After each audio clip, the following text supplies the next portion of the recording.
मतलब जितने जीव है और जितनी भी पेड़ पौधे, जितने पेड़ पौधे, वो सब एक दूसरे से मतलब बहुत ही जुड़े, मतलब मजबूती के साथ जुड़े है ना। अब क्या है कि जैसे मान लीजिए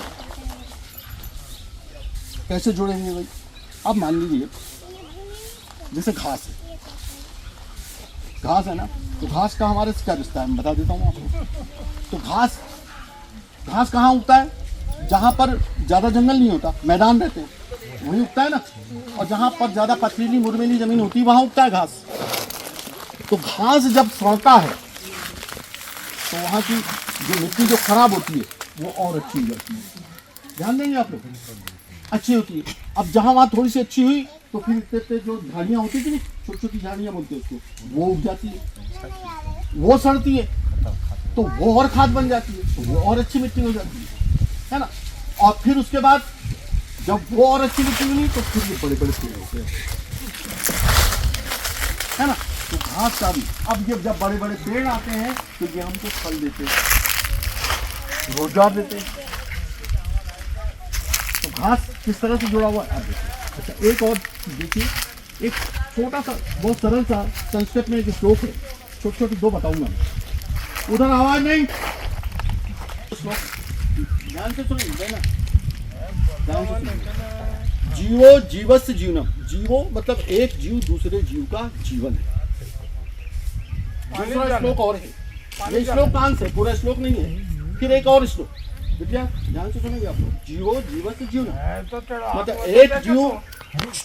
अरे दादा यार शांत करो, बोल रहा ना यार, शांत रहो बोल रहे हैं। जिस जीवनम और एक फिर और है अति सर्वत्र वर्जयेत, मतलब जो ज्यादाती जो है ईश्वर को या प्रकृति को कभी भी बर्दाश्त नहीं है। मतलब किसी की भी अति बोलते हैं ना, अपन गांव में भी बोलते हैं ना ये बात, अति जो है नहीं करना भैया।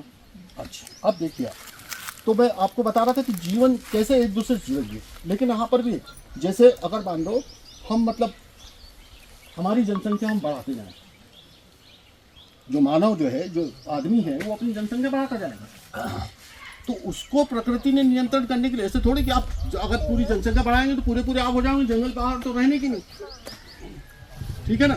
तो उसके लिए प्रकृति ने फिर उपाय बना के रखे, ईश्वर ने उपाय बना के रखे। क्या उपाय बनाए, जैसे बड़ी बड़ी महामारी आएंगी, कोरोना आएंगे, युद्ध होंगे, तो इस तरह से हम कम है ना। तो अति को ये क्या, इसका ये मैंने जो अति सर्वत्र वर्जयेत इसलिए बताया। अच्छा अब देखिए, जैसे कि आप लोग जो तितली है, मधुमक्खी है और बहुत सारी जो उड़ते हैं ना, उनको अपन कीट बोलते हैं, कीड़े बोलते हैं ना। अब कीड़ों से हमारा कैसा रिलेशन है, कैसा उससे रिश्ता है और कितना मजबूती के साथ है। अब ध्यान से सुना आप सब, दादा सुनना आपने, है ना। बड़ी सरल भाषा में बोल रहा हूँ मैं कि जो कीड़े अगर नहीं रहेंगे, तितली नहीं रहेंगी और मधुमक्खी नहीं रहेगी तो हम भी नहीं रहेंगे। क्यों बेटा, मधुमक्खी नहीं रहेंगी, तितली नहीं रहेंगी, सारे कीट अगर मर जाएंगे तो हम भी मर जाएंगे, भूखे मर जाएंगे, भोजन नहीं मिलेगा। क्यों, क्या कारण, क्या रिलेशन है, क्या रिश्ता है, कुछ थोड़ा सोचो आप लोग। सरल भाषा में ये जानना हमको बहुत जरूरी है, तभी हम प्रकृति की रक्षा कर पाएंगे। तो कुछ सोच सकते हो आप लोग। उसमें जो मधुमक्खी है वन फूल के पूरे वो वहाँ का वहाँ बैठ के, वन फूल में जब मतलब वो वहाँ का वहाँ मतलब टकरार बीज चलता है। हाँ, तालियां बजाने के लिए भेजो। क्या है कि जो मधुमक्खियां और तितलियां हैं और बहुत सारी और मक्खियां हैं, आपके मच्छर भी है, और हमारी जो मक्खियां हैं ये क्या करती है, जब फूल पे बैठती है तो वो पराग तो खाई ले लेती है वो। उसके अलावा वहां से क्या करती है, वो जो नर वाला फूल होता है ना, उसके कण को उठा के कि दादा ने बड़ी अच्छी बात बताई। क्या है कि नर फूल से, जो फूल होता है नर फूल से मादा फूल तक के, वो उसको वो जो कण होता है पराग कण बोलते हैं, उसको मतलब जो है वहाँ पहुँचाती है, जिससे बीज बनता है, अंडे तक के पहुँचाती है वो, तो बीज बनता है। अगर वो बीज नहीं बनेगा तो फिर हम खाना क्या खाएंगे, उससे फल नहीं बनेंगे, उससे बीज नहीं बनेगा, ठीक है ना। तो हमारा जो सबसे बड़ा काम कौन करती है, जो सबसे ज़्यादा बीज बनाने वाला काम कौन करती है, वो है मधुमक्खी। और जिसको हम मतलब क्या है, जो हमारी बाड़ियों में मोरस जो लगी होती थी ना, आजकल लगी दिखती है क्या? दिखती है? पहले बाड़ियों में लगती थी कि नहीं? बाड़ियों के बगल में लग जाती थी ना, छोटे छोटे झाड़ों में लग जाती थी। तो अभी दिखती है क्या वो? दिखती है क्या? क्यों नहीं दिखती? जरा इधर ध्यान दो भाई, मेरे प्रश्न को मैं बहुत महत्वपूर्ण पर, क्या दिखती है क्या आपको? तो वो क्यों नहीं दिखती? वो इसलिए कि हम कीटनाशक जो डाल रहे हैं कि नहीं फसल में, तो वो कीटनाशक को वो जब जाती है और वो उसका रस चूसती है फूल का, तो उसके साथ चला जाता है और मर जाती है। ये तो असर बात बोल रहे हैं। हाँ, तो इस तरह से जो है मक्खियाँ कम हो रही। फिर उसके बाद में तितलियों के, अच्छा तितलियों क्या होती है मालूम है आपको? तितलियाँ क्या देती है? अंडे देती है तितली। मधुमक्खी भी अंडे देती है, फिर उससे इल्ली निकलती है। सुना दादा, जितनी चीटी चाटी सब अंडे देती है, फिर उसके बाद में उससे इल्ली बनती है। अब इल्ली क्या करती है मालूम है आपको? इल्ली जो है 4 पेड़ों की पत्तियाँ खाती है। अब हम उसको मार देते, कैसे? कीटनाशक से मार देते। अरे भाई उसका काम है, वो तो खाएगी ना। लेकिन अगर आप वो इल्ली को मारोगे तो फिर मधुमक्खी भी नहीं बनेगी, नहीं आपके वो भी नहीं बनेगी, तितली भी नहीं बनेगी। तो फिर हमारा बीज कौन बनाएगा, फल कौन बनाएगा? तो इसलिए उनकी रक्षा भी करना जरूरी है। हमको जो है इसके लिए क्या करना पड़ेगा? जो कीट होते हैं कि नहीं, जो कीड़े होते हैं ना, इसको खाने वाले कौन है? पक्षी। तो पक्षियों को हमको बढ़ाना पड़ेगा। देखिए पक्षी जो है जैसे चना खा लेते हैं कभी, अरे इससे थोड़ा बुरा मानने की जरूरत नहीं भी, उनका भी हल्का खा लेते हैं। और जंगल को तो हमने बर्बाद कर दिया, वो पहले जंगल में खाते थे फल, है ना? तो थोड़ा सा चना ही खा लिया उनने, थोड़ा सा गेहूं खा लिया, तो खाने दो। लेकिन उनका सबसे मुख्य भोजन कौन है? कीट। तो मैंने क्या बताया कि अति सर्वत यानी ज्यादाती किसी की भी ईश्वर को भाती नहीं है। जैसे कीट अगर ज्यादा हुए तो उसके लिए उन्होंने क्या उपाय बना के रखा है? पक्षी। ये सब मतलब जुड़े हुए हैं, है ना? अब आप देखिए, आप तो मैंने आपको बताया था कि सबसे ज्यादा बीज बनाने वाला कौन है? मधुमक्खी। सब लोग याद रखें। उसके बाद में दूसरे नंबर पे कौन है सबसे ज्यादा बीज बनाने वाला? तितली। कौन है? तितली। याद रखा है ना? तितली। तीसरे नंबर पे कौन है मालूम है आपको? जो तीसरे नंबर पे है वो चमगादड़। क्या? चमगादड़ देखा है जो उल्टा लटकता है, वो तीसरे नंबर का बीज बनाने वाला, वो भी हमारे लिए महत्वपूर्ण है। अच्छा, और चमगादड़ की खासियत देखिए आप। अब जैसे मैंने बोला अति सर्वत्र वर्जित, है ना? जब अति होगी किसकी? आपकी मच्छरों की, तो उसके लिए किसको बनाया? चमगादड़ जैसे प्राणियों को बनाया। तो चमगादड़ एक रात में जगता है वो चमगादड़, तो वो एक रात में कितना मच्छर खाता है? वो 5000 मच्छर तक खा लेता है। कितना? 5000। वो है ना हमारी भी और हमारे जो मवेशी है उनको जो मच्छर काटते हैं उनसे बचाता है। तो कितना शुभ है वो। हम लोग जो है उसकी शक्ल देखना पसंद नहीं करते या कहाँ दिख गया, है ना? तो ऐसा नहीं है। सब पुरानी मतलब जो है जितने जीव जंतु हैं सब अच्छे हैं, सब पेड़ अच्छे हैं, हम भी अच्छे हैं, लेकिन हमको उनके साथ अच्छा है। अच्छा, आप वो एक देखेंगे हेलीकॉप्टर जो नदियों में बोलता है उसको ड्रैगन फ्लाई बोलते हैं, जो ऐसा जाता है ना एकदम भर करके जाता है, ड्रैगन उसको बोलते हैं। उसको हेलीकॉप्टर के नाम से गांव की भाषा में बोलते हैं। इसको मक्खी उड़ाता ना फोटो, जो नदियों के किनारे शुद्ध चल के वो ऐसा उड़ता है। देखा है किसी ने? आपके गाँव में तो होता है, देखा है कि नहीं देखा? हाँ, नदी में उसकी होती है बड़ी बड़ी आँख, गोल गोल आँख होती है इतनी बड़ी बड़ी, है ना? बाहर निकली रहती है। वो अपने घुमा के, जैसे ऐसा है ना वो, तो ऐसा घुमा के वो इधर देख लेगा आपको, उसको घूमना नहीं पड़ता, ऐसा पूरी आँख से देख लेता है ना?